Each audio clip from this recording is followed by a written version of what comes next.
এইটো যদি কোনোবা নোখোৱাকৈ আছে এবাৰ নিশ্চয় খাব। নমস্কাৰ। এই ৰেচিপিটো সকলোৱে বনাব জানে যিহেতু মই কেনেকৈ বনাওঁ মাত্ৰ মই সেইটোহে দেখাইছোঁ। প্ৰথমতে কেৰাহী এখনত তেল গৰম কৰিছোঁ, তাতে দিছোঁ মই জলকীয়া, পিঁয়াজ আৰু তাৰপাছত আদা নহৰু অলপমান পেষ্ট কৰি দি দিছোঁ। অলপ যেতিয়া কালাৰটো সলনি হৈছে তাতে মই দি দিছোঁ দালি, তাৰপাছত দিছোঁ আলু আৰু চয়াবিন দি দিছোঁ, দি কেনে বিলাহী কাটি দিছোঁ, বিলাহী দিছোঁ আৰু এনেকৈ অলপ সময় আমি লাৰি দিছোঁ।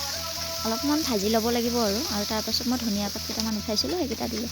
অলপ হালধি, অলপমান নিমখ আৰু এনেকৈ এইখিনি অলপ সময় ভালদৰে ভাজি ল'ম। ভাজি কেনে তাতে আমি অলপমান পানী দি দিম, সিজিবহে তেতিয়া।